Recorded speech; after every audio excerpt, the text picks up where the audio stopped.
Hello, everybody, and welcome back to another episode of The Salty Hose. My name is Claire. And I'm Mel. And together we are The Salty Hose. Yay! And we're together in the same space. Oh my God, we're in the same room. We're like 4 foot from each other. We're gazing into each other's eyes. We are just delighted to be here together. So happy. Like, it's been months. It's been so long. Months. Yeah. I can't believe I teared up a little when I saw your beautiful face. Well, when you were on your way over here, it occurred to me, oh my God, like I haven't squeezed her in real life in quite some time. Yes. Because I feel like because we see each other on the screen, I'm like, oh, I just saw Melissa Rella, but no. It's not the same. Oh my God. It's not the same. It's so lovely. Oh, so happy to be here in person. Me too. Like, it really was like the end of May or start of June. Yeah.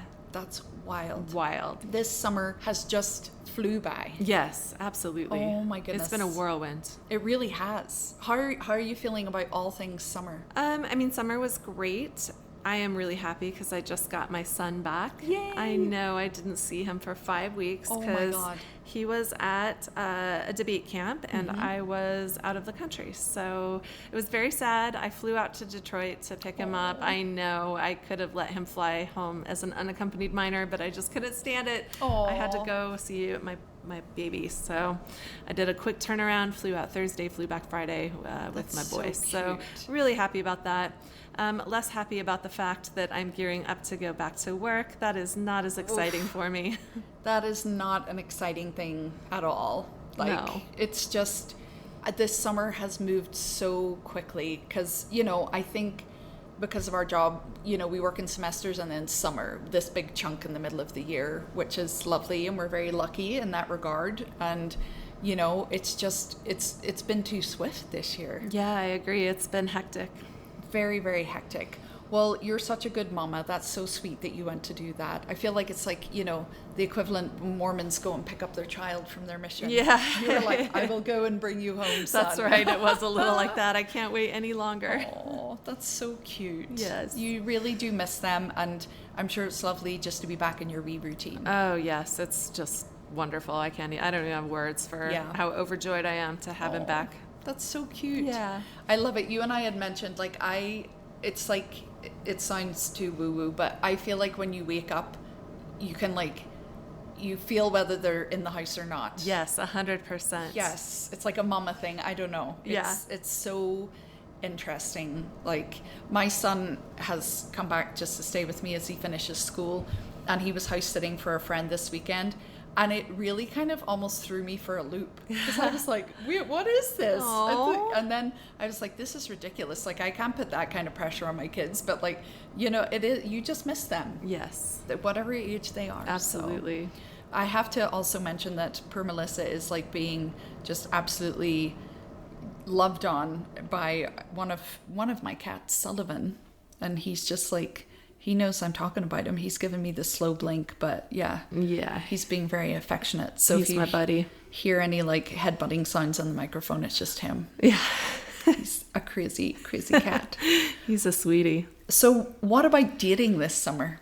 Oh, okay. Well, I didn't really do a lot of dating, of course, because I was out of the country. Yeah. I did turn on Tinder just for shits and giggles, not because I was going to meet anyone, because the vacation was just too hectic. Yeah. And really, I was there to spend time with friends, so I wasn't going to take time out to date anyone, but I did look on Tinder at least.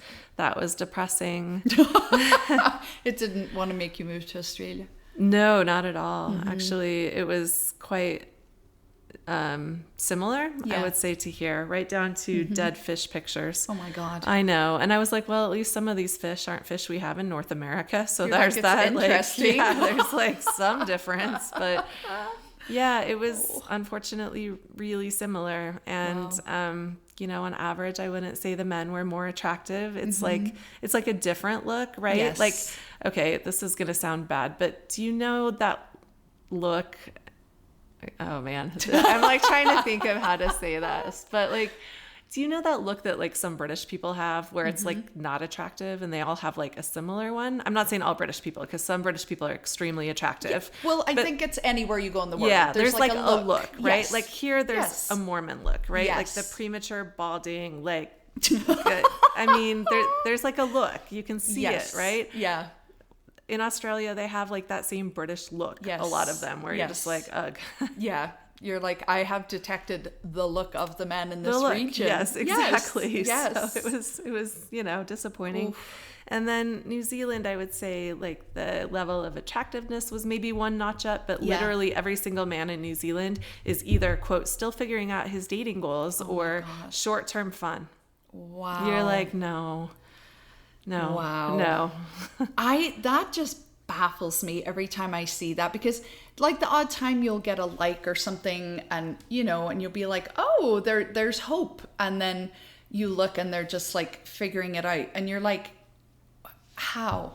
Yeah, what are we doing? How? You are over half a century old. How are you still figuring this shit out? Yeah, look, if you want to be a 50-year-old fuckboy, just put that in your profile. You're not figuring anything out. No. Like, I think I would like to lobby for dating apps to take that off as an option. I agree. Because it's like, shit or get off the pot. Right, make a choice. Yes. It's like how colleges remove general studies from their options, right? Like, make a choice. You can change it later. Yes, like, just do something. Commit to something. Right. You don't care what it is. But, because there's a disparity sometimes, because I feel like some of them will say, I'm figuring it out. And then they'll say something like overly, like, that they want a long-term partner. And you're like, I'm confused. Exactly. And then to me, they would strike me as the type of man that you would get into something with them, and then they'd be like, I just didn't want this. Like, do you know what I mean? Yeah. I'm not ready for a relationship. Yes.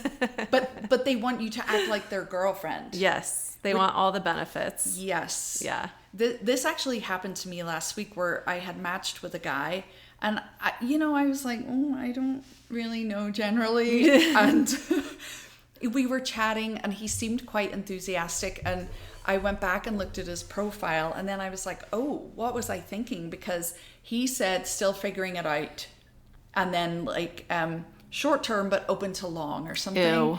And then he had also, I'm like, hi, like I must have been jet lagged or something when I read his profile, because he didn't even like live here. He was like, I'm just calling Park City home for a while because I love the mountains. And I was like, oh yeah, no, I don't want that. I don't want to be your Utah love interest. Like, no, thank you. So I wrote a very nice message, and I was like, hey, like, I actually just revisited your profile, and I don't know if we are really aligned, like, on our dating goals, but like, it was so nice to meet you and wish you well and your little sojourn in Park City, like, as nice as I could be. And the first line he wrote back was, oh yeah, I don't want to date somebody that's 21 miles away anywhere, been there, done that. And I was like, what? Why did you match with me then? Right? And also 21 miles is a barrier when you're like transient. Like, I don't understand. 21 miles? Yes. And I was like, okay. And he was like, do you mind telling me why?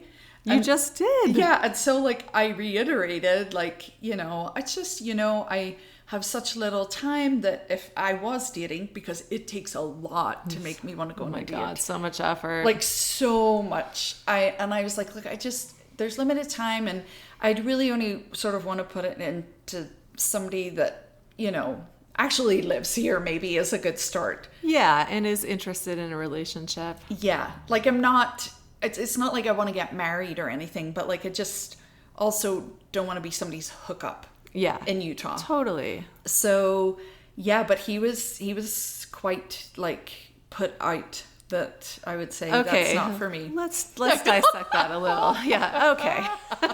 So let's get started. First of all, I'm not going to date someone 20 miles away. Right. Okay. 100%. That's a you can't fire me, I quit. Yes. Right. Totally trying to like, I'm getting rejected, so now I'm going to flip it. So I'm rejecting you. Yep. Okay. So that right there. Yeah. Huge red flag. Red flag. Huge red flag. Yeah.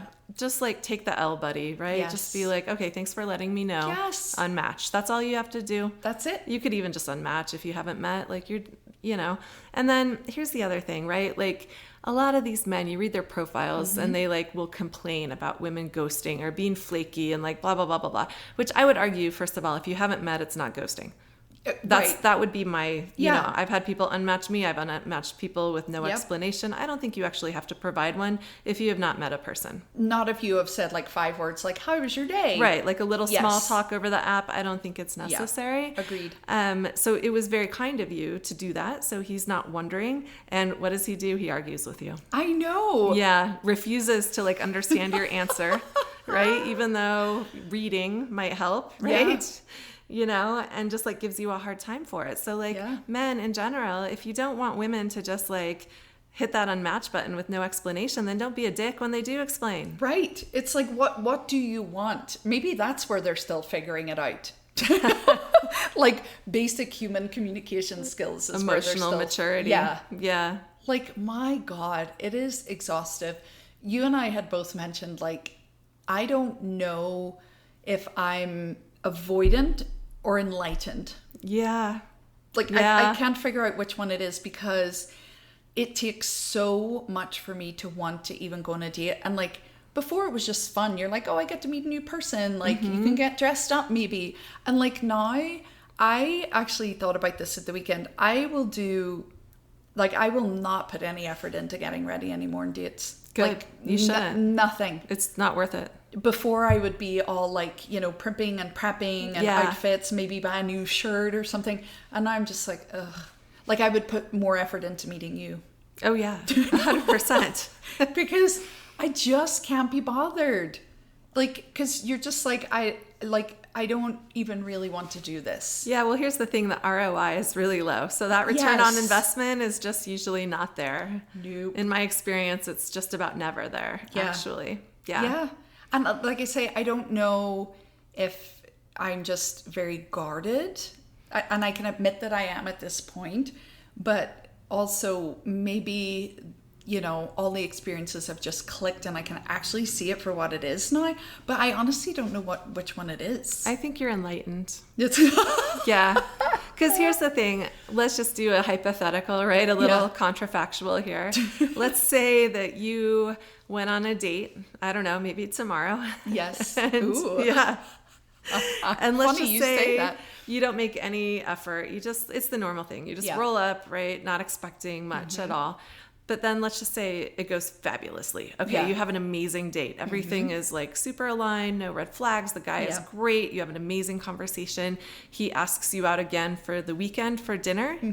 I think you would put some effort into getting ready for that second date. Oh, for sure. So there you go. Yeah, that's actually a very good point. So it's enlightenment. Have you considered being a psychologist? helping me unpack this. And yeah, I mean, honestly, when you speak about it like that, it seems like just the logical thing to do. Yeah. Like, that's right. You know, because sometimes you wake up and, you know, or wake up, oh my God, go to a date. Maybe that was like a Freudian slip there. You know, and say, for example, lols, you get a drunk man sitting in an inappropriate part of the restaurant. Or, you know, I know you've had a recent dating example that might fall into that category. Yes. Do you care to share? Absolutely. But first I want to plug our previous episode. Oh, yes. So if you have not listened to Douchebags, Dumbasses, and Drunks, I believe is the name of the episode, please go back and revisit that. It's one of my personal favorites that we've ever done, to hear about a man who might have indeed shown up drunk for a date with Claire. Yes, as he was about to enter house arrest. Yes. So we're not making this shit up. It's a wild ride, friends. So if you haven't checked that out, then go ahead and do that. Yes, I did have a date earlier this week, the night before I was going to fly to get my son. I definitely would not have taken any time away from him to do this. And it was a guy I matched with on Bumble, and you know, he looked reasonably like good looking, had cute hair, like had teeth, right? Like our bar's so low, you guys. Oh my God. I mean, I say had hair, but like I don't even, like, if they're bald, I don't even care. I don't mind a bald man. Some men look really good bald.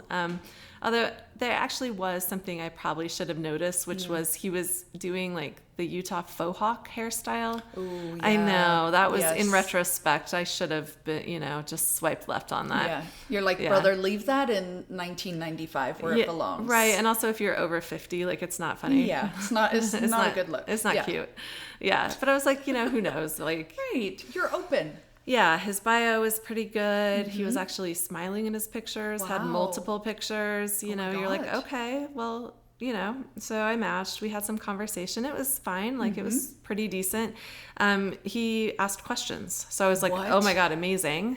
You're like, I'm so turned on amazing. right now. I know. Yes. I'm like, okay, well, maybe this is worth going on a date. It wasn't the normal, like, you know, terrible conversation that's like pulling teeth on Bumble. Oh my God. Where like you ask question after question and they respond with like 2 words and then don't ask a question. Like, not even a how about you, you know? You're like, I set this up for success for you, dude. All you had to say is, and you? Right. Like, yeah. Yeah, not difficult. And after 3 to 5 of those, you're like, okay, I'm out of interest now. Let's unmatch. 100%. But no, he had a good like conversation, asked questions, like was kind of funny. There was a little banter, did not try to make things sexual, you know, before meeting. So you're like, wow, he's checking all the boxes. All good signs here. Yeah. So I did say yes to a date. And went to the date, and also like, hey, he picked a place, which I'm like, amazing. It wasn't like, where do you want to go? Yeah. Wow. This guy sounds like a winner, honestly. I mean, he's ahead of a lot of the field. Yes. Let's just put it that way. Yeah. Oh my God. So I have high hopes here. I know. Me too. I had high hopes as well. I was like, well, let's just like see how this goes. So I go to the date, and first of all, like in his profile pictures, he's like smiling. He looks like a lot of fun. He doesn't even like crack a smile. So he's like kind of stone faced, right? He's like, hello. Yeah, exactly. I know. You're like, okay, are you happy to see me? Are you joyful? Like, yeah. Oh my God. Really strange. Okay. Wow. And so then we have like, sometimes it's awkward to get started at first, but you know, we have a beer, we're starting to talk. Yeah. And my bro here, my bro dude. Oh no. We had 2 topics of conversation the entire 2 hours that I was there. Yeah. Let's say 20 minutes on one topic and the remainder of the time on the other. So the 20-minute topic was online dating. Okay. Oh, okay. Which, you know, I've had a conversation like that before with men, and it's fine as long as it doesn't last too long, right? Yes. It's just or like, get to like negative, like all these hoes be bitches. Yeah, like, exactly. Yeah. Right. So that's fine. Yeah. Okay. However, the remainder of the time was spent discussing national and international politics. Oh dear God. Yeah. Why is this a first date topic? At length. Oh. At length. Was he sharing his wisdom with you, or was he even interested in a conversation? It was mostly a monologue. Oh dear Jesus. Yeah. Wow. And I mean, there was some back and forth, and actually we were aligned on a lot of political issues. So you're like, okay, at least you're not like actively pissing me off with a lot of your views. Yeah. So great. But that's a gamble. Yeah. Because you don't know. It is a gamble. And also I could see like maybe if there's 2 or 3 deal breakers, you're just like, hey, let me float this and see how it goes. Yeah. That would be okay. Oh my God. I could see that. Yeah. Yeah. Right. But this was like at length, holding forth at length on a variety of topics. Wow. Yeah. I mean, apparently I really needed to know every politician in the DNC who has let him down personally. Oh. Yeah. Yes. And the few that he still likes. Like, there needed to be a blow by blow. Maybe you could, like, write the ones he still likes a thank you card and then let the other ones know that they've really upset him. Right, exactly. Oh, my God. Right. So it was just like... Wow. Lengthy. Oh, that's 2 hours of, like, nearly, the dating world and politics? Nearly like 2 hours. And at one point, I think I even said something about like, well, you know, maybe we've exhausted politics, or like it was something like hint, that. hint. Like, yeah, and he was like, "You think so?" And I was like, "Well, yeah. I mean, I don't usually talk a lot of politics on a first date." And he goes, "You don't?" Oh. He's like, "What do you even talk about?" Oh my God! Talk about a window to his soul, like. Wow. What would date number 2 be like? I can't even imagine. I mean, I don't know. And obviously there's not going to be one, but like, wow. I guess this is bro's move, is he just talks politics for the whole first date. Okay. Wow. And you're like, well, I guess I see why nothing's really worked out for you so far. Yes. You're just like, oh my God. And especially like that vein of politics, you know, like if he was coming at you as like some kind of like a climate activist, or, you know, like that was in sort of a broader arena or topic, but just like naming people and I'm dissatisfied with this, or like, it just seems... It was just a lot. Why? I don't even remember everything he covered, because at some point I think I just started disassociating too. You know what I mean? I was like, okay, well.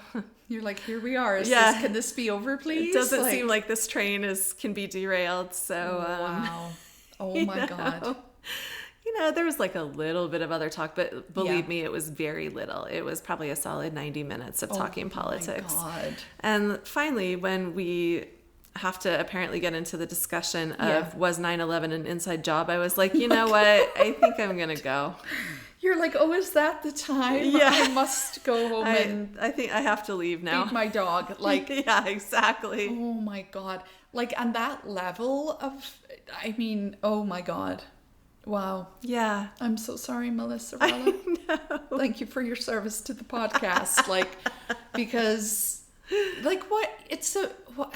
Yeah, I have no answers at this point. It was wild. Yeah. Oh, and, there was even a bit where we were talking about the current genocide that is happening in Palestine, which, I mean, at least, like, nothing weird there. He's like... That's a good thing to know you're aligned understanding reality. Yes. So I give him points for that. Yeah. And at some point when we were having I don't usually talk politics on a first date. And he was like, you don't, right? And I was like, well, I mean, I can sort of see it if there's like a deal breaker or something. Like that. For example, I wouldn't date a Zionist. Yes. And he was like, you wouldn't? I was like, what? No, of course not. You're like, help me understand your response there. Yeah. Like, and he was like, well, I wouldn't say it's a deal breaker for me. And I was like, oh, okay, well... Okay. I think we're kind of done here. You're like, on so many levels, this is not going to be a match. I know, right? Wow. Oh my God. What a complex human, but not in an intriguing way. Yeah, just not interesting at all. Yeah. Yeah. Yet deeply complex. Yeah, for like alarming reasons. Yeah. Oh, yeah. See, this is what makes me I would rather plan an evening where I could ensure a good time. Exactly. I.e. with you or something, like, or solo, like something. I mean, eating chips on my couch, watching terrible TV would have been a better use of my 2 hours. Yeah. But oh my God. But you know how it is? Like, somebody looks at least like somewhat interesting, and you have some hope that they're not a complete disaster. Oh my God. See, and this is the thing, is like, we would love to want to go and have a date. Absolutely. I'm assuming no second date here. Oh God, no. And it's just like why? Just why? I mean, like, good God, you had just been back for like several weeks of a trip. Like, could he have asked you a question about your trip or something? That's a good point. Yeah, no question was really asked about that. Yeah, like, it's summer. He could have told you about his summer activities or something. Yeah, I mean, travel did come up very, very briefly. Like, many subjects came up very briefly, and then immediately had to be 86th, like, to go to politics, right, instead. So, like, he was like, yeah, it seems like you're a really big world traveler. And I was like, well, I've been fortunate to, like, do some travel, whatever. Yeah. And he had put on his profile that he wanted to visit, like, all the Caribbean islands. So I asked him about that. Yeah. And I was like, so is this, like, you want to visit every, like, country? Or, like, you want to get more granular and, like, go to every island in the Caribbean? Because, like, there's certainly a lot of them. Yes. And he was like, oh, are there?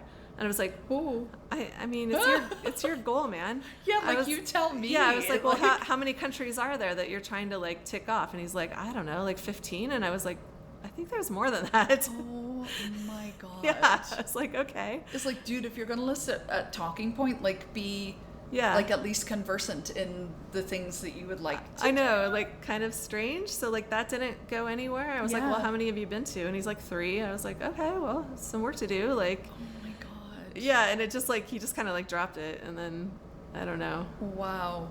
Yeah. Okay, like, and you're sitting there, like, demonstrating you paid attention to his profile, and, like, which is always, like, a great sign, right? Like, when somebody is, quoting, like, I keep my details on my profile very sparse. I just say Irish transplant to Utah, because we've had creeper experiences. I don't say my job, location, like, nothing. That's it. And I have had people say, so are you from Utah? And I'm like, it's like literally right the only there. piece of information on the whole profile. Like, that's it. And you're just like, oh my God. So yeah, like, you were like, I've read it. I want to know stuff about you. And he's like, reject. Let's talk about politics. Yeah. Wow. Yeah, near the end there was also like a bit where he told me that the shooting of Charlie Kirk affected him really deeply. Yeah.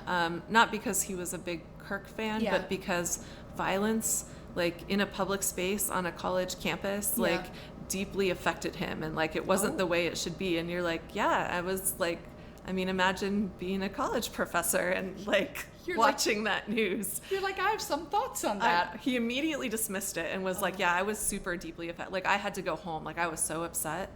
I was like, wow. Okay, I'm sorry that your feelings were like what? I know. Like I'm so sorry for you, sir. Like I'm sorry for your pain and trauma. Wow. Okay, cool. Yeah. Well, there you go. There you go. Another one for the books. Indeed. In terms of like what the fuck has happened to all the men, please. Right. Like, Okay, so that was that. Yeah. Well, I'm so sorry. That's wild. Was the beer good? It was fine. Yeah. Pacifico. Yeah. You're like, okay, cool. Works every time. Wow. Yeah. I have a date scheduled for tomorrow evening that I'm trying to talk myself into actually going. Yeah. I know. I had to talk myself into this one too. Because it's like, if it's like anyway far out, because like we both had plans at the weekend and last week, and it's like the longer out it is, the more likely I'm willing to talk myself out of actually doing it. Yeah, same. Because you're just like, oh God, I don't even know. But yeah, well, and then sometimes you look at the profile again and you're like, what was I thinking? Like, what, was I ovulating? Yeah. Like, what was I thinking? You're like, clearly, like, my hormones were speaking in this moment, and I was just, like, really horny or something. Yeah, or it was really late at night. Apparently a weak moment happened. Yes. You're just, like, questioning everything. Or we get so drawn in by the fact that somebody just can hold a conversation. Yeah, and I think that was this. Yeah. Oh. Okay, cool. Well... Yeah. All right. I think we're fully caught up. Yes, we're just sort of shooting the shit here and catching up and stuff. But we do actually have a topic today. We do. What is our topic, Mel? Free labor in the Mormon Church or the LDS Church, whatever we're calling it. I can't. Well, you know, in your defense, there is a lot of what we might call flip-flopping of late. I mean, shoulders are fine now. Some people are even saying coffee is fine now. Wait, what? Yeah. So, wild. I mean, not like in the leadership, but like the individual, like Mormons. It just seems like there's a lot of flexibility. Maybe we need an entire podcast on that. We probably do. Because there's I don't know if it's like a leadership moment where they're like, shit, if we're not more flexible, we're going to lose people. Or just that like younger people are maybe like, I don't want this level of control in my life. Yeah, you would think that would be smart to relax standards a little, and that's probably what's behind like the new garments where you can show off those porn shoulders. Mm-hmm. But on the other hand, at least from what I hear, I don't really follow it, but they're still making anti-LGBTQ comments like every conference or every other conference. So like they're not really changing. Yeah, they're not be like more liberal. Yeah. So, I don't know. Anyway, free labor. Let's talk about free labor. Free labor. Well, what is your experience of that in the Mormon Church? Like, did you perform it? Or do you have, like, memories of, like, your parents or family members? Like, what do you think of when you think of that? Yeah, I mean, a lot of things come to mind. One of the things that comes to mind is that it's a really, really high demand religion. Mm-hmm. And so there's a lot of additional expectations other than just going to church. Yeah. So there is kind of the big one, I think, which is people having, quote, callings in the church. Yeah. So they have like an official position. Mm-hmm. The LDS Church doesn't have paid clergy, at least not at the local level. Yeah. You know, their general authorities are certainly being paid generously, but, you know, the bishops in your local congregation are not. So that's one thing that comes up. Yeah, definitely. I am so interested that you mentioned the general authority thing, because I can remember as a college student, somebody was, you know, basically like, oh, the Mormons, like, that's crazy. And, you know, I'm like, how dare you? And bearing my testimony and shit like that. And I always remember they made the comment that there has to be somebody at the top of this, like, pyramid scheme that is making a shit ton of money or driving around in a big car And I was like, how dare you? Like, we are a lay ministry. We all give and we all serve. And they just pick really professional people that can be independently wealthy. And I had no idea. I would say until actually after I left the church, which is kind of embarrassing, that the top leadership of the church receive a very generous stipend, and in fact have like second homes. Yes. I have heard this up in Heber, which for those of you outside Utah is like a little mountain community near Park City. It's very nice. Like if you have a little second home there during like the burning dearth of summer, like you can go up there, and it's just a quaint little mountain town. And apparently there's like a whole area where a lot of the senior leadership have second homes. Yeah, that's wild. Yeah. I would also like to slightly quibble with your use of the word stipend. Yeah. Because it's a salary. Let's call it what it is. Yeah. I feel like stipend implies that it's just like a little thing. Like a token. To like compensate you Yes. for like, I don't know, like spending an afternoon or like paying you back for like a personal expenditure. Yeah.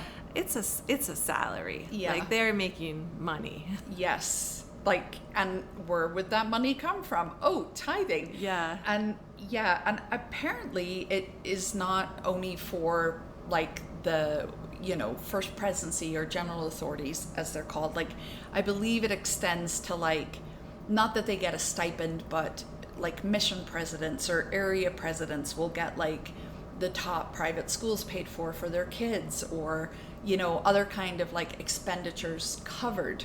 Yes. Which is no shade on the people carrying out that quote unquote service, but it's also, when I think of the demands on people to pay tithing, yes, and that's what it's being used for, because we've all heard those quotes where leaders of the church are like, pay your tithing, even if you can't afford it, pay it. And like, that's super easy to say if you're receiving a generous salary, yes, for your church service, which is also extremely secure. Yes. Right? Because like, that you're guaranteed that salary for several years, even decades. I mean, your life, if you're a general authority. Mm-hmm. Like, as you just sort of creep up the ranks. Yeah. And so, like, who is that kind of job security these days? Like, I know, no one. Literally no one. And so to tell, like, people who are maybe living in a developing nation or our college students, like, I can remember how difficult it was when I was married to pay our tithing for the first couple of years when you're... Oh, I'm sure. A struggling young couple, like perhaps having your first child. Right? Yes. And like a 10% of your income. And also, one thing I will never forget is my mom, who was retired and was talking to the bishop, and he said to her, do you pay a full tithe? And she was like, oh yeah. And he goes, well, I'm actually looking here and I'm wondering, like, on your like pension, like from your job and also from the state, if you're paying tithing on that. And she's God. She's like, oh no, but I don't have to, because I already paid the it. Tithing on that money. That's disgusting. And that is disgusting. Yeah, he told, and my mom's 82. Now this was some years ago, so she was in her 70s, and he's like, no, you need to be paying tithing on that. That's disgusting. Right? And yet they are having second homes, and I think that's really a big part of this whole, illusion of this lay ministry, which some of them are, but the dudes on the top, turns like that guy in college was right. They are driving around in a big car somewhere. I'm like, oh my God. I know. Oh, it's awful. And let's also just remind everyone that the Mormon Church is not hurting for money. No. So when that Time article came out, when was that? In the early 2000s? They were sitting on $100 billion. Yeah. I have heard estimates that it's now between $200 and $300 billion. That's Wow. billion with a B, people. And they are still, the extent of their, equity and real estate investments is quite vast. Mm-hmm. And they're still telling people who don't necessarily have, food security to be paying 10% of their income to this church. It's what Jesus would have wanted. Of course, Jesus would want people to prove their unquestioning loyalty. Like, because, WWJD, like, wow. Disgusting. It really is gross. And like I certainly felt the mental load of that in terms of like, oh, like, here we are, like, newly married, we have a baby, and, you know, I'm going to the store with a calculator, but I just paid, 10%. Yeah. Of my income. That would maybe mean I didn't have to go to the store with a calculator, because that's never fun. No. Like, and like putting items back at checkout because you can't afford them. Yeah, been like, there. I don't like those days. No. I don't like those days. Nobody does. No, it's not fun. And yet you feel this pressure, like you will, one, not be able to get a temple recommend. Two, the baby Jesus will not let you into heaven. Yeah. And like, if you don't pay it, and it's kind of an impossible choice, because like you have to pay it. Yeah. And they will say you don't have to pay it, but you do, because you won't even get into the temple if you don't. That's right. And for our listeners that have perhaps never been Mormon, they have, or at least they used to have, again, like my knowledge of day-to-day church life is way out of date because I left in the 90s, right? Yeah. But they had every year something called tithing settlement, where you had to go meet with your bishop and tell him whether you were paying a full tithing or not paying a full tithing. Wow. And this sounds like when your bishop would have called your aging pensioner mother out for not paying again on money she already paid tithing on. Yes. And in her wee heart of hearts, she thoroughly believed that she had paid a full tithe. And, and, you know, she was like quoting bishops before that said she didn't have to. And, you know, there's all that like room for interpretation. Like, what? Like, oh, yeah, that's really icky. That, you know, I know that a lot of faiths have a donation element, and I totally get that. But I don't think I've ever come across one where it's 10% of your income. 10%, yeah. And you're encouraged to pay it on like your pre-tax amount. I've heard that as well. And I think there's some variation there, but yes, I think that a lot of people do pay that on the pre-tax amount. And I think that's encouraged by a lot of leadership. Yes. I don't know if that's an official policy or not. But it's definitely encouraged. So in the UK, because, you know, colonization, that part of Ireland I live in was under, you know, the jurisdiction of UK tax laws, etc.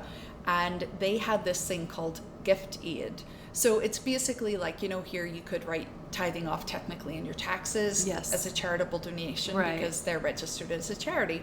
So over there it was a little different. It was called gift aid, and it meant that you could give to a charity and like the government would make up like the tax part. Okay. So you could actually pay your tithing on your after tax amount and the government would make up the shortfall directly to the church. And we were told when the bishop explained it, he said, but like you're encouraged to pay it on the pre-tax amount because it's a little extra for the church.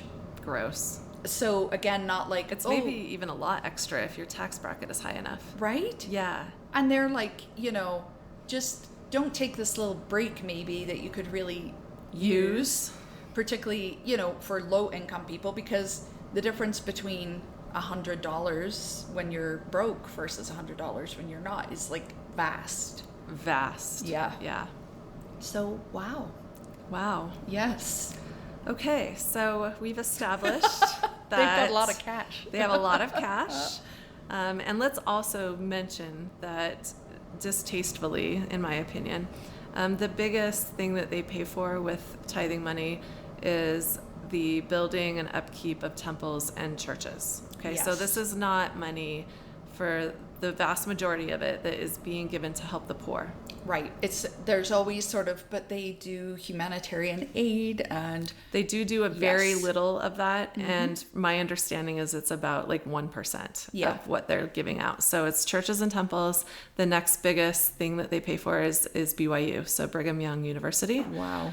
Yeah, to subsidize that. And if you go to BYU and you're an active member, I believe it's heavily subsidized. Okay. So great education, but like also, you know, there's a motivation like to maintain that university as well. Very little of it is going to humanitarian aid or to perhaps like buy groceries for people in the ward that aren't doing so well or whatever. They're quite stingy with that. Wow.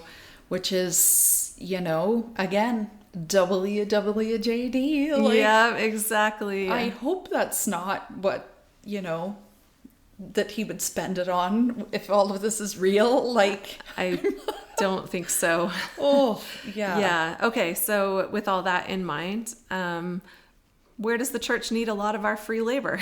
So we mentioned callings. Do you want to explain what a calling is to our listeners that don't know? You know, and I just have an epiphany as you use that word, because calling suggests like it's something mystical, right? Or yes. Predestined from birth, which Mormons are a big believer in, of the pre-existence. Yes. And that it was all foreordained, which really confuses me with their whole idea of free will and all that. Yeah. Other episode. And so a calling is where the bishop invites you to do a job within the ward. So ward is like a parish, or just like a geographical group of people within the Mormon Church. So yeah, this idea of a calling, like your job is, you know, the baby Jesus is telling the bishop that you need to do this job. So oh, right. And it's supposed to be that he prayed about it and got direct revelation about who's supposed to do what job in the congregation. Yes. So there's that kind of, I mean, however you're viewing it, could be a weight, or you might be like, I'm chosen, you know. And I think we need to also point out that there's a big gender dimension here, right? Big time. Yeah. So some jobs the ladies can do, and some jobs they are not allowed to do. Like the important ones. Yes. So tell us more about that, Mel.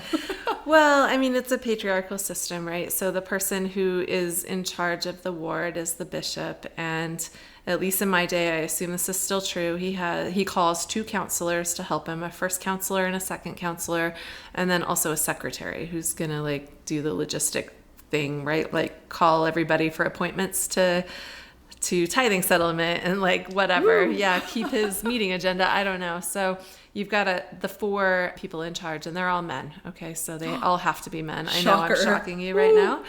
And then there's the various organizations, right? So there's 2 organizations of men, right? Like the Elders Quorum and the High Priest Council. Is that right? Yeah. Yeah. And so their leadership, of course, is men. The women have their Relief Society. So that is their kind of corresponding thing. So the highest, quote unquote, calling for a woman would be Relief Society president. And that one's actually a big deal because that is mostly coordinating people to do free labor. Yes. So, you know, women's work, but it is coordinating people to do free labor. I would say that's the biggest function of the Relief Society president. Yeah, to coordinate all of that. Imagine if they are like, Sister Melissa, we would like to extend a call to you to be the free labor coordinator. Yes, but that's what it is, right? So they're the ones that are coordinating, like if someone has a baby or if someone falls ill, they're the ones coordinating like the meal rotation, right? Yes. Bringing meals in, which is a lovely thing to do. It's so lovely. It is. Yeah. But stuff like that. And the ladies only get to look after the children because they call it primary from 18 months to 12 years old. And it's women lead that exclusively. My understanding is sometimes like a husband-wife team can be called as the, you know, a little teacher of a certain group, but the women look after the children. Yeah. And honestly, that's probably safer. Yes. Well, because I hate to say, but well, it's 100% true. Yeah. So back in the day, my mom was the Stake Relief Society president, which is like you're the turbo Relief Society president. Right. So just to let our listeners know what a stake is, that would be a collection of several wards. Yes. So like you are like the coordinator or you're the director of the free labor coordinators. Yes, that's right. So you're director of free labor. And by the way, that's spelled S-T-A-K-E, not like the thing you eat. Yeah, not like a big juicy steak. Yeah. Yeah, and actually, in our case, it was the entire country. Wow, yeah. It was all of the north of Ireland. So my mum is doing this, and she constantly brought up in meetings, and like this is 20, 30 years ago, she was like, why don't we have like background checks for people working with children and youth? Great fucking question. And she was like, oh, because we all trust each other. And she was like, hello, by the law of averages, just as a logical human being. Yeah. But the law of averages, like we cannot be exempt and we need to keep children safe and youth safe. That's the bottom line. And it never happened, you know, within that context. And And now we see a lot here in Utah, at least, of, allegations coming out. Usually those are kept quite quiet within the church or dealt with internally. And I believe that's a directive. And, it really does put vulnerable people at risk. That's the insidious side of the free labor movement.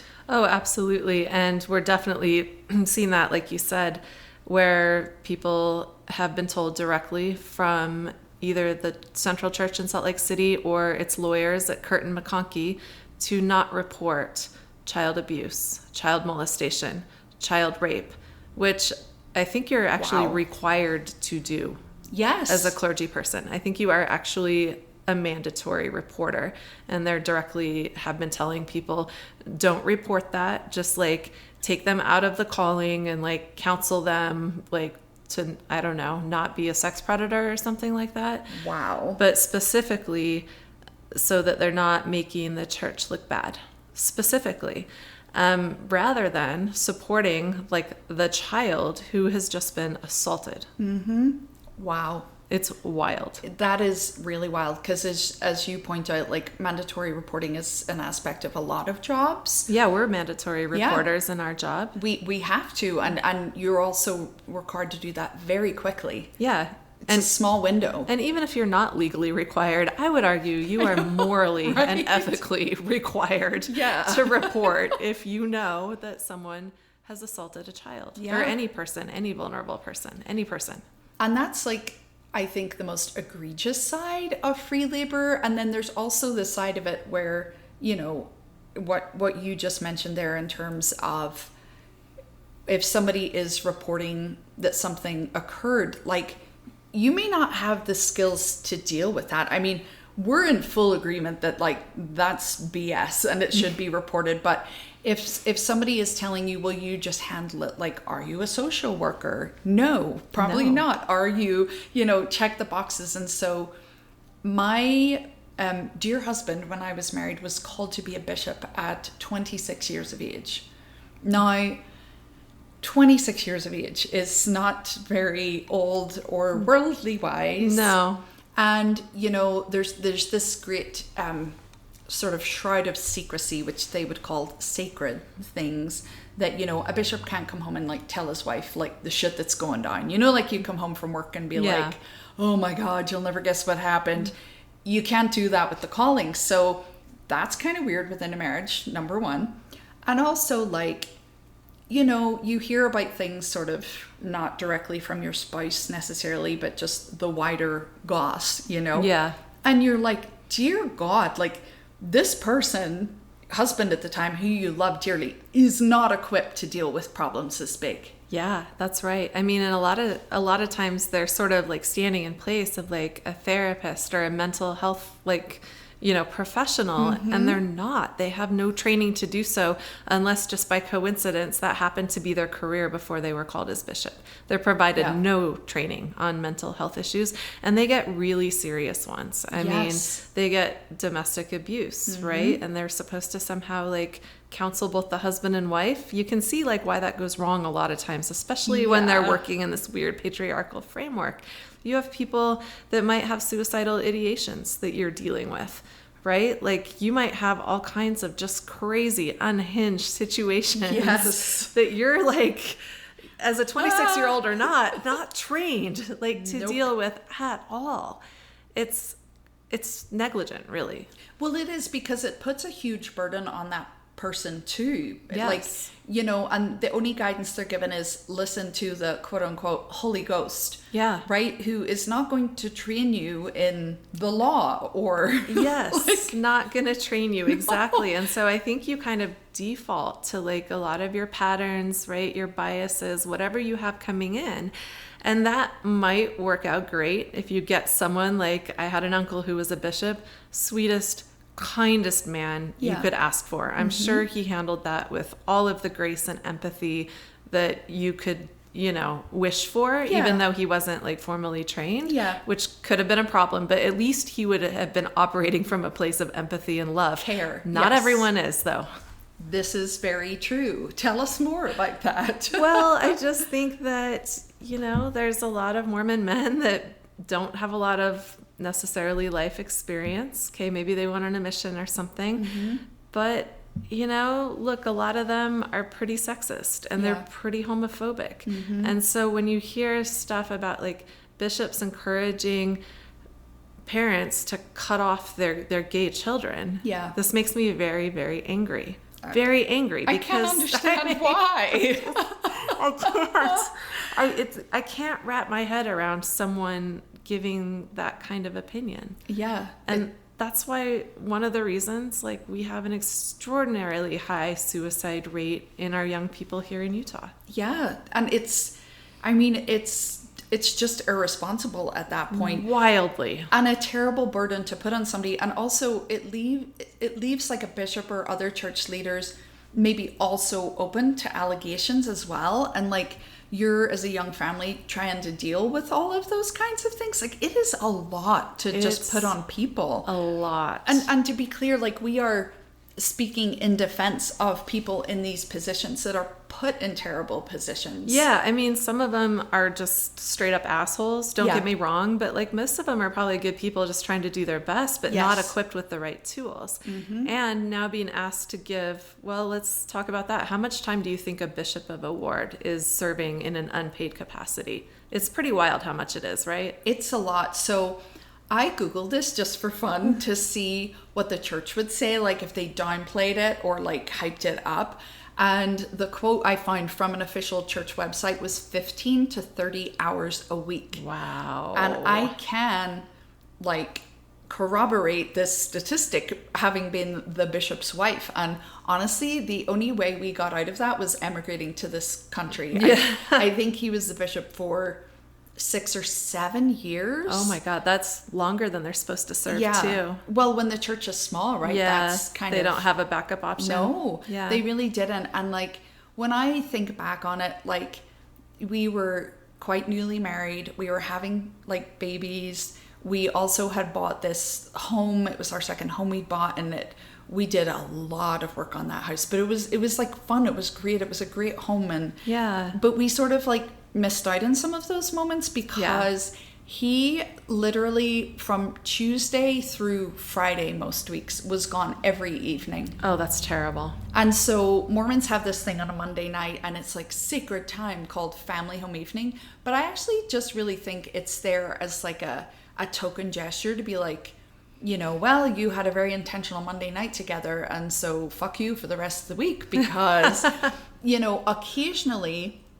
my husband would come home from work and eat dinner with us, but then immediately have to leave again. So I would prep dinner, serve dinner, clean up dinner, get children all to bed. And I can remember, I just think this might be funny to share. And again, I'm not like castigating my ex-husband. I think it's indicative of the mindset that the church can cultivate. And that is my intention with sharing this story. I was pregnant with our first child, so no babies at home. And you know how it is at the start. I couldn't eat. And I just yucky yuck. And then all of a sudden I was like, I must eat everything on the earth. Yes. And so I made this like big dinner. I made spaghetti bolognese. I made salad. I made bread. Like, I was just like, we're going to eat tonight. Yeah. And of course I'm like snacking as I'm eating. And then I'm like, oh dear, that was an accident. And so I had to violently throw up because I'm pregnant. And my husband comes home from work and he's like, oh, it smells good in here. And I'm like, oh yeah. Like, I'm literally like head in the toilet. Oh, you poor thing. And he came upstairs and he was like, what's up? And I was like, oh, you know, I just really fancied good food and now I'm like throwing up. And let me tell you, like, throwing up spaghetti is not fun. No, I've done it too. It's not fun. Good. No. So he goes away and gets changed, comes back in. I'm still throwing up. I'm literally, this is gross, pulling spaghetti from my throat. So gross.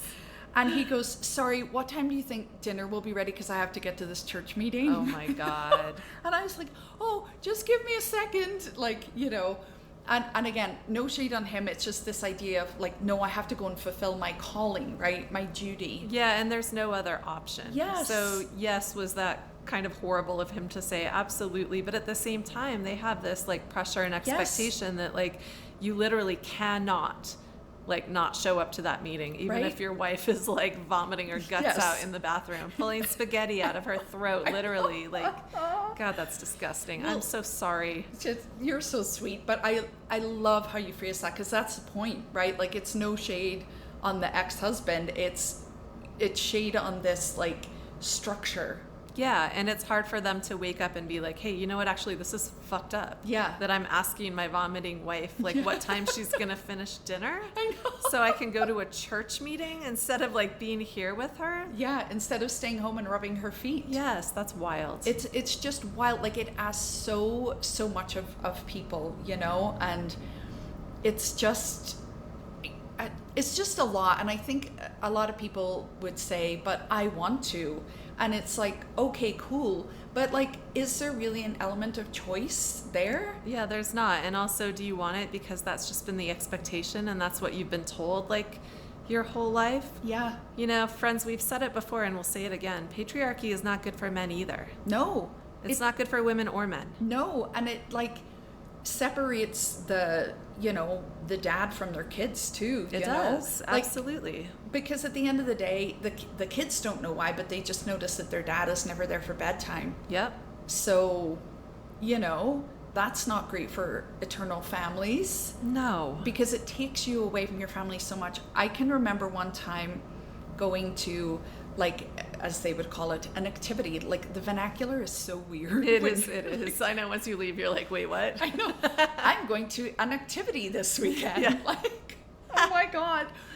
And we were there, and of course, he had to sing and dance because he was the bishop, and I was just like sitting there trying to look after two very young children, pregnant with a third, like, oh my God, like, this is not fun for any of us, and he's up there pontificating, whatever. And I remember going up and I just said, I need to take our children home. They are not happy here. It wasn't something suitable for children. Yeah. And I was like, I'm going to take them home. And he was like, well, I'd really appreciate your support in being here. And I was like, that's great. And like, look, I'm leaving. You're giving me the stink eye because they're acting up, but they're children. So yeah, I'm going to take them home.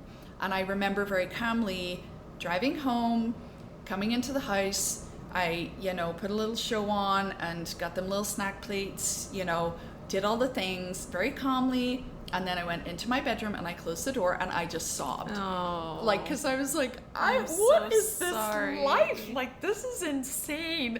And like, my poor babies are at the door and they're like, Mommy, are you okay? And I'm like, yes, I'm good. But like, I was just like so over that life. Oh, I'm so sorry. I can imagine that you were. It's not a good life. It's just like too much for people. Much, yeah. And so like, we are saying this not to rag on the church, but to like, just please stop making people do this and let them be with their families. Yeah, it's pretty unacceptable.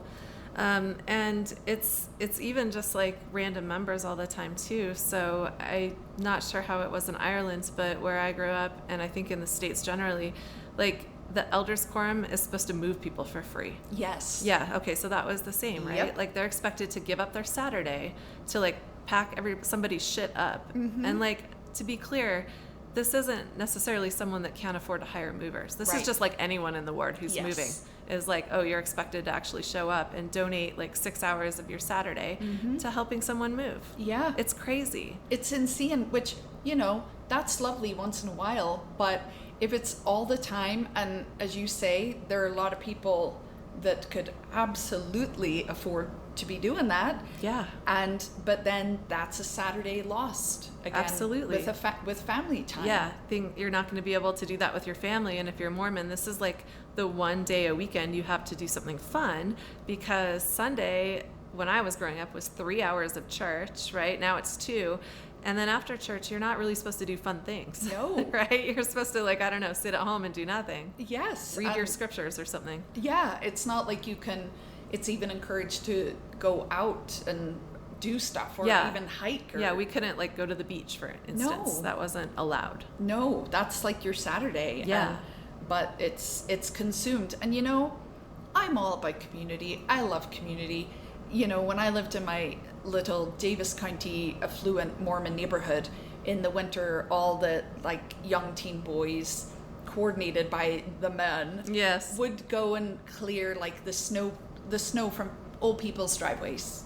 Nice. Lovely. Yeah, that's lovely. I love that. Also, I do think we should be doing it for all the old people in the neighborhood, not just the tithe-paying ones. Not just the Mormon ones, yeah. So, all of that is great. It really, really is. And we had this great bishop. We lived in this hollow, and so you had to get up a big hill either way to get out of the neighborhood. And they would just be there in the morning with their little shovels and, attachments to their trucks, whatever. That's just like still so bonkers to me, being like a wee immigrant from Ireland. But so I am all about community, and that part's lovely. I think the difficulty is it's exclusive if you're a church member, and it's also, again, taking so much time and resources, and you're not always living in an affluent Davis County neighborhood where people can take time off their career or, things like that. And, even if they can, like we said, you just totally like deep six their one day with family. Yeah. Yeah. Like poof, gone. It's and not to mention, like in most Mormon wards, again, at least when I was growing up, there would at least be like one night a week you were also expected to be there. Oh, one? At least. One? Well, not if you're the bishop or the bishop's wife, but like there's like young women's on a certain day or like young men's on a certain day. Yes. Right? There's like an activity midweek. So in Yeah. addition to your 3 hours a week of a day on Sunday, there's like another like day, and then half your Saturdays are spent providing free labor for people. Yeah. And I mean, again, woohoo on like setting up things for young people to go to, and but there's also the side of that like, who is doing that? Who is taking the children to all these things? And there's just like, it's just a lot. It's a lot. You actually gave me the verbiage, which I love, and I don't know why I hadn't heard it before. Maybe I hadn't clocked it, but the high demand religion thing. High demand religion. That's not my phrase, but boy, is it a good one. Yeah because it's like culty. It is. There's an intention behind it. There is. And that is the intention, to like keep you attached and connected to the church. Yeah. And while we're talking about that concept and about free labor, I mean, can we mention missions? Oof. Yes. Yeah. Because that's a biggie. It's a big one. So the expectation in Mormon land is that young men are expected, I don't think they use the word required, but basically it's required if you're a good member. Yes. To leave for 2 years. Mm-hmm. It used to be 19 to 21. Now it's more like 18 to 20. They moved the year back, which we can talk about. But you're expected to spend 2 years like trying to convert people, basically, either in a different country or in your own country, like away from where you're living, though. You're sent somewhere else. And not only do they not pay you, but you're expected to pay for the privilege. Like your parents, your family pays into a mission fund. Yeah. And it could be anywhere in the world. Yeah. And there's also really strict rules about communication. Yeah, which have been relaxed somewhat. Yeah. So my, nieces and nephew that do this, like they can email now, which they weren't allowed to do before. Mm-hmm. And I think it used to be you could only call your family on Christmas and Mother's Day. Yeah. That's been relaxed as well. So there can be more communication than that, although I don't know the current rules. Mm-hmm. But there's strict rules you have to live by. Which blows my mind. And I know of a good friend that also, her and her husband are what they call a mission president, so coordinating all those missionaries in a place outside of their homeland. Right, and that's a volunteer thing as well, right? That you're like called to that mission, but that one you volunteer for. They don't just like pick you randomly. Yeah. Well, you're coincidentally, it appears to be people who are very affluent and abundant that they will invite. They do that, yes. Yeah. But also I would say that probably most people that aren't affluent can't afford, is it 3 years? I think it's 3 years. I think it's 3, they said. Yeah, it's a long time. Right, where you're not getting paid. And like you mentioned, there might be some like fringe benefits. There might be stipends involved or like, some reimbursement type thing. But there's no salary as I understand it. You're not getting paid to do that. No. You're donating 3 years of your time. And it's surprised me at how strict that is as well. Because I thought you'd just be sort of chilling with your family and doing a couple of things. But like, even for, family occasions, they are only allowed to step away for like a few days. That's wild. And I just am blown away by that they can actually dictate the terms to you when you are actually doing this amazing service. And you know, the free labor, just like speaking as an hourly rate kind of a thing, but also like a lot of the people that do things like this, and the person I know in particular is very accomplished in industry, shall we say. Yeah. And so, you know, when you pay for something in the real world, you're not just paying for that person's hour, you're paying for their training, their qualifications, the time that they have put into developing their craft, right? Whatever that is. That's right. And so when you look at it like that, they're also gleaning all that free labor. Yes. You know, so if somebody was a great business strategist, now they can apply that for free. Yeah. And you know, so it's not even the hour to hour, it's the accumulated knowledge. It's just all the things. It's wild. It's bonkers. It is very, very bonkers. Yeah. But going back to the mission, oh, right? Yes, so yes. like young men are expected, parentheses required, to serve those 2 years. I mean, nobody's going to like force you to go, but like the social pressure kind of forces you to go. And then women are invited to go for a year and a half, right? I believe it's still 18 months that the women serve. And that used to be at age 21, they were eligible. So it used to be like a consolation prize for not getting married by 21. No, for real. Like when I was that age. But they moved that back as well. And now they want more women to serve missions as well. Yeah. And I think it's, you know, my opinion, and I think it's not just my opinion, I think this is a widely sort of held opinion, is that the point of the mission ostensibly is to go convert people, to spread the gospel, right? Preach the gospel, whatever. But I think the real mission of the mission, right, is to lock you into the church, right? Yes. Is to have you give these 2 years of service, spending them trying to convert people and like repeating like the principles of Mormonism over and over. I mean, it's like brainwashing 101, right? 100%. Yeah. And it doesn't like work for everybody. I think the inactivity rate after a mission is about 50%, but it's, you know, probably a lot more of these people would drift away if they don't go on the mission. So it's to try to lock you in to Mormonism for life. Yes. Yeah. Which is, again, like it's so disturbing as it is, as you point out, the sort of the brainwashing aspect of it. And you know, because of course, like they have such strict rules, like you have to be up at 6:30, you can't leave your companion, which is the person that you're with, you know, and you even have to sleep in the same bedroom as the person that you're in your little missionary couple. And I'm sure even if you're not Mormon, you know, this image of the Mormon missionaries, like it's pretty well recognized across the world. Yeah. You know, the Definitely. elders. Yeah, you see them everywhere. Yeah, and their wee bikes or walking around. Suit and tie, like a little name tag. Yes, all of that stuff. And like, again, it's like a lot for them because, you know, a lot of people can grow up in very sheltered circumstance and all of a sudden they're thrust into maybe a new language. Yeah. And, you know, and they're scared. They've maybe grew up in a privileged Salt Lake City neighborhood. And, you know, all of a sudden, even I knew of a person who their son went to Oakland. So, oh boy. Like they were in the United States and they were freaked out. That's a culture shock though. Because they had lived in this sort of little quiet, wealthy neighborhood. So it's like it's a weight on people. And, you know, they're just maybe not cut out for it, and that's okay. Some people aren't. And I would say on the flip side, some people get some amazing transferable skills out of their mission, right? So some people learn a new language and speak it fluently, which is a big advantage. It could be a big advantage in your later life. And you also learn sales techniques, right? Yes. You learn how to try to sell something to people who really don't want to buy it. Yes. Right? So you have a lot of like practice with like talking to people and like approaching them cold and stuff like that. And those are things that could really pay off depending on what you do later. Definitely. But like you said, not everyone is cut out for that. And like the real problem is like the expectation. Yes. You know, the dark side of what I just said is that some people just break under the pressure, have a massive mental health event, possibly have to be sent home, and it is decreasing, but there's still a big stigma on being sent home from your mission early or having to leave the mission early. So, you know, this can make people, but it can also break them.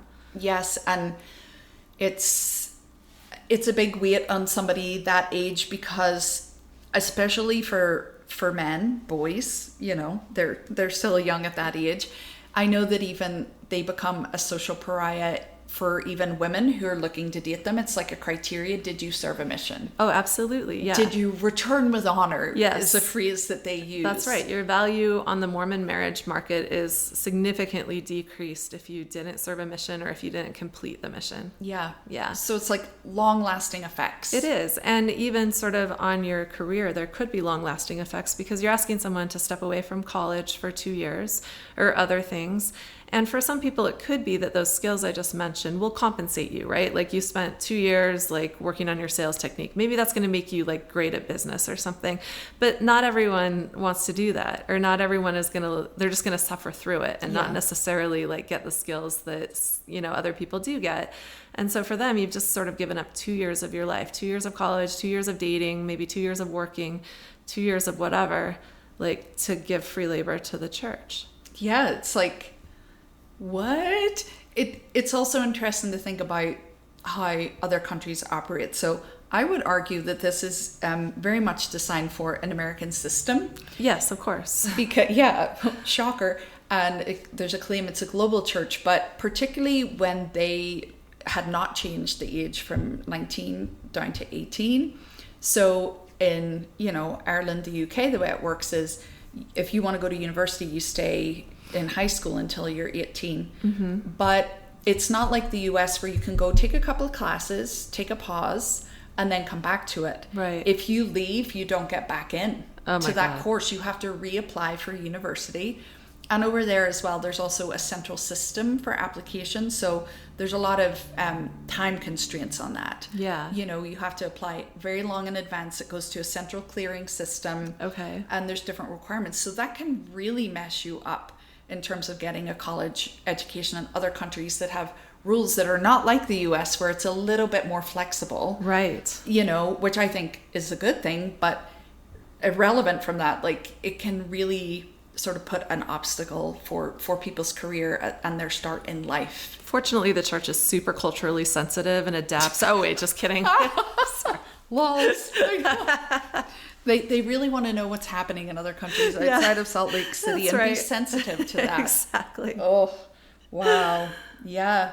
I mean, I feel like we could talk about this for days. There's just definitely so many layers. There's a lot. So there's that. There's the mission. Is there anything else we want to say about the mission? Oof. I mean, I think you covered it pretty well by making, it is to lock people in. It is. I mean, the church will even say that. Yes. Like you'll hear people in the church say the most important convert is yourself. Yeah. Like that's what you're doing here. Yeah. And then also like at the end of the mission, as I understand it, I did not do one, of course, but there's You didn't? there's like the big pressure to make getting married in the temple your next milestone, because if you can move them from the mission to getting married, then you're locked in even more, right? And the more you can like get people to give, and actually maybe this is spoiling the punchline, but I think this is the point of all the free labor, whether it's the mission, the callings, the moving on Saturday, right? The giving meals to people, like all of it. I think all the free labor is to increase the sunk cost that you have in the church, right? And make it so it's psychologically a lot harder to leave. Yeah. Because in your mind, you're like, if I leave, then all of this is wasted, right? This is all for nothing. I did all of this for something that isn't true and may even be abusive, right? So your mind doesn't want to entertain the possibility that you have essentially, quote, wasted 2 years of your life on the mission, that you have spent like your kids' baby years away from them to like be the bishop, right? Yeah. That you've spent every Saturday night and weekend as the Relief Society president, like bringing meals to people and coordinating meals for people. Like it's hard for the human brain to comprehend that. And like, that's where that phrase, the sunk cost fallacy, comes in. You've already put so much in it, you don't want to abandon it. Yeah. But actually, like if you're sitting with any decision, whether it's like to leave the church or to like, sell off a bad investment or like leave a bad relationship, like it doesn't matter how much you put into it, like your decision should still be like your decision going forward. Yeah. Right. And so, but it's hard for people to do that. Like that's why they call it a fallacy. Yeah. Well, and so understandably hard, right? Like we're all going to default to that. It's like training for a marathon or even doing a degree, right? Like you might get to a point where you want to quit, but you're like, but I can't, like I've invested so much in, I think that that's such a great point, because yeah, it's like, well, why would you leave all that behind you, really? But, you know, it's good to walk away from stuff sometimes. Of course it is. Yes. But like the point, I think, of all this free labor is to make it more and more and more difficult to walk away. 100%. And like, you know, like clearly this is a big structure, right? Yes. Like there's nothing accidental about this structure. No. It's very intentional. Yes. I may have mentioned this in another episode, but you know, my dad had mentioned to missionaries very early on to please stop asking him to convert. And yes, he, you know, as a young military man, just acknowledged that he recognized some of the techniques that they were taught for if they're captured. Yeah. Like, it's like, amazing. And he was so kind the way he shared it. Yeah. And they were just like, noted, we're good. Because, you know, it is very salesy. And yeah, I mean, all the things that you mentioned, and for some young people, as you say, it can be an amazing experience, right? Service oriented, going to another culture, learning another language, and also, you know, sort of premium years there. Yeah. And they're very prescribed. And as you say, then by the time they finish, they're already locking them into a commitment. Like, those dudes are on the prowl for a wife. Well, yeah, because otherwise you can't have sex. Yes. So it's like, lock that shit down fast. Also, you've been told it's your duty. Yeah. So can we just add in here, maybe adjacent, that in Salt Lake City Airport, we just got this gorgeous new airport in recent years. It's beautiful. It's really nice. Our airport is elite, friends. It really is lovely. Very easy to navigate. Lots of beautiful local stores. Like, they did a really good job on that. Oh, they did. And like, sidebar, I once sat next to the man who was in charge of like getting the restaurants and bars for Salt Lake Airport. And I profusely thanked him. I mean, even though I usually just like go to the lounge, I don't usually eat out there, but like you said, they're like local stores, and they're not allowed to like price gouge. Yes. So they're like charging the same as you would be charged downtown. Which is amazing. Amazing. Okay. Sorry for the diversion, but great airport. Yeah. Yes, it is such a good airport.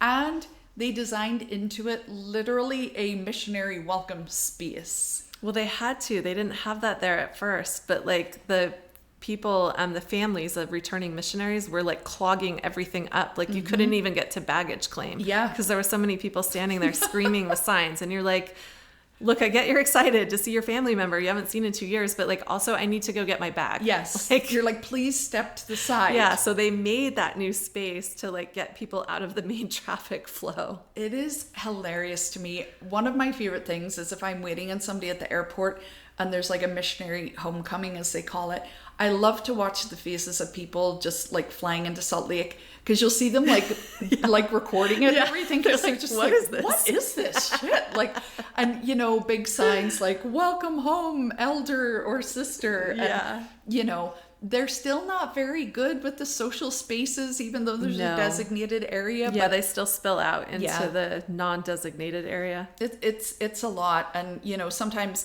if you just happen to come out of those little opening gates at the same time and you're like, welcome home. Thank you. I'm glad to be home too. They're all like screaming and like, it's definitely a cultural experience to fly into Salt Lake City. Yeah, it's pretty interesting. Yeah, it's wild. Well, we talked about this for a long time. We have. And I feel like we could even say more, but probably we don't want to, you know, bore our audience too much. We can always keep some powder dry for future episodes. A part 2, definitely. Needless to just say, you know, I think you delivered the punchline well in terms of... Oh, good. I guess it turned out to be close to the end too. So perfect. Yes, perfect timing. And, you know, it's a lot. It's all a lot. Yeah. And we mean that with compassion to the people that are still, you know, giving all of the service over and above what should be honestly required of any human being. Yeah, agreed. Yeah. Stop it. Stop it. Melissa Clapp. Stop. No. Just, you know, with all of the billions that I believe a recent article cited you're keeping for the Lord to return, you know, maybe just pay people, and then you get a double win because you're employing somebody. Yeah. And also you're taking the pressure off people who just want to be with their families. Yeah. You know what? It could even be a stipend, not a salary, yes. right? You could still say you don't have a paid clergy. You're just giving them a little reimbursement for like, I don't know, even driving to the church like 6 times a week. Yes. Right? Like there like is gas a financial money. cost. Gas yes. money, right? Wear and tear on your car. Yes.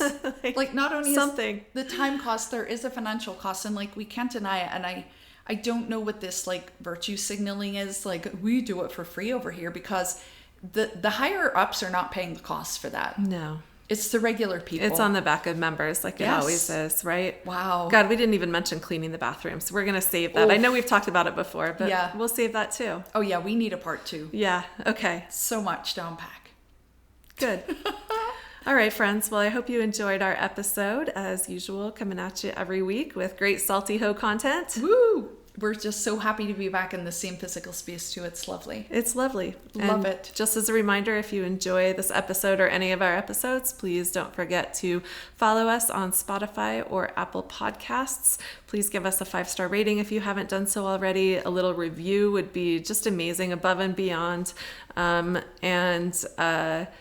What else? Follow us on Instagram. Oh, yes, please. Yes. On the Insta webs. Come and just watch us, make complete fools of ourselves on our videos. So that'd be great. Now I feel like we're asking our listeners to do free labor, but you know what? It only takes a second to mash that follow button or that 5-star rating button.